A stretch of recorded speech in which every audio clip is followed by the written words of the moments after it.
Justice for Tamanna. Tamanna, Tamanna. Justice for Tamanna. Tamanna, Tamanna.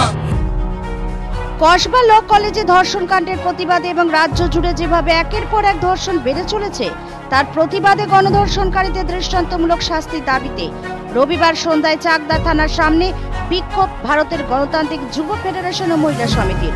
Bureau report news 24 Bangla live. আমাদের আজকে থানার মোড়ে programme. আপনারা জানেন যে সাউথ ক্যালকাটা ল কলেজে তিনজন মিলে গণধর্ষণ করেছে। তার আমরা চাই যারা ধর্ষণ করেছে, যারা অপরাধী, তাদেরকে অবিলম্বে গ্রেপ্তার করতে হবে। এবং আপনারা জানেন যে আমাদের এই গত 3-4 দিন আগে আপনারা জানেন যে কালীগঞ্জে নির্বাচন ছিল।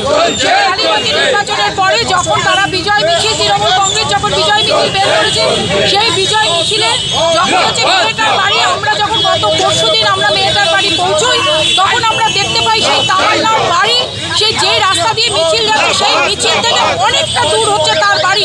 সেই বাড়িতে হচ্ছে তারা ওই মিছিল থেকে ছুটে গিয়ে তারা হচ্ছে সকেট বোমা মেয়েটার বুকে মারে। মেয়েটা তার মায়ের হাত ধরে কলপারে স্নান করতে যাচ্ছিল, সেই জায়গায় দাঁড়িয়ে মেয়েটার বাবা যেহেতু সিপিআইএম করে, তার অপরাধ একটাই, সেই গ্রামে সেই গ্রামের মানুষরা তারা হচ্ছে থাকতে পারছেন না এই তৃণমূলের অত্যাচারে। সেই জন্যই আমরা বলেছি সেই 16 জন ওই দোষী, সেই অপরাধীদের দৃষ্টান্তমূলক শাস্তি দিতে হবে। 16 জনকে ধরা হয়েছে। আমাদের আন্দোলন হচ্ছে ওই 14 জনকে যেন অবিলম্বে গ্রেপ্তার করা হয়। সেই নিয়ে আজকে আমাদের এই বিক্ষোভ সভা। আপনার নাম? আমার নাম হচ্ছে ডালিয়া সরকার, জেলা সম্পাদক।